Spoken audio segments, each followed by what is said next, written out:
ছেলেটির নাম হলো বাবু। পদবী উচ্চারণ করতে পারে না, তাই নিজের পদবীটা কাউকে বলতেও পারে না। যদি জিজ্ঞেস করি তুই কি মুসলিম, তখন মুখ বাঁকিয়ে হাঁ হাঁ বলতে পারে। দুটো হাতেই প্রতিবন্ধকতা, দু পায়ে চলতে পারে না। কাঁপা কাঁপা হাতে হাত রিক্সা চালিয়ে সারাদিনে প্রায় 30 কিলোমিটার পথ রোদে পুড়ে ঘুরে বেড়ায়।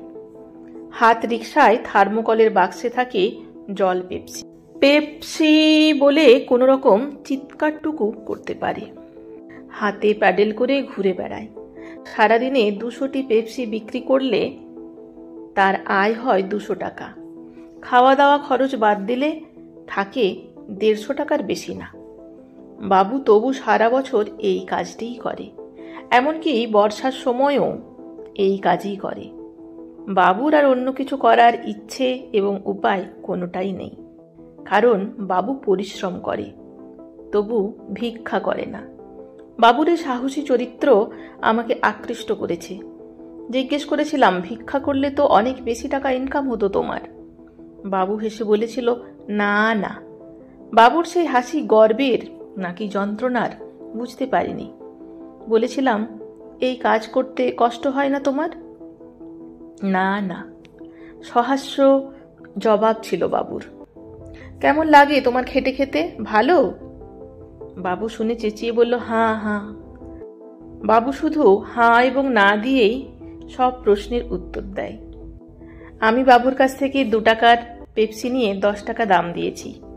বাবুর সাথে আমার আবার দেখা হবে বলে এসেছি। দেখা আমার বারবার হবে।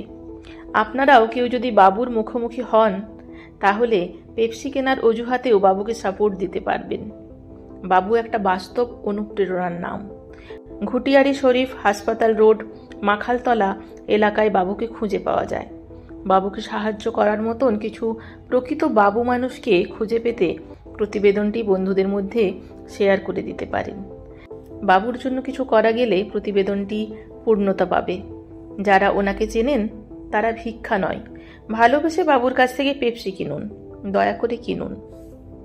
ফেসবুক স্ক্রল করতে করতে পাপ্পু রয় সাইক্লিস্ট বলে একটি পেজ আমার কাছে গত 2 দিন আগে আসে। তখন এই পোস্টটি আমি নিজের কাছে নিয়ে রেখেছিলাম। আশা করি আমার এই পোস্টের জন্য পাপ্পু রয় সাইক্লিস্ট আমাকে ক্ষমা করে দেবেন। পাপ্পু রয় সাইক্লিস্ট, আপনাকে অনেক ধন্যবাদ। আপনি এইভাবে মানুষের পাশে দাঁড়িয়েছেন। ভালো থাকুন বাবু। আপনি এত প্রতিবন্ধকতার মধ্যে দিয়েও যেভাবে মাথা উঁচু করে বেঁচে আছেন, আগামী দিনেও এইভাবেই মাথা উঁচু করে বাঁচুন।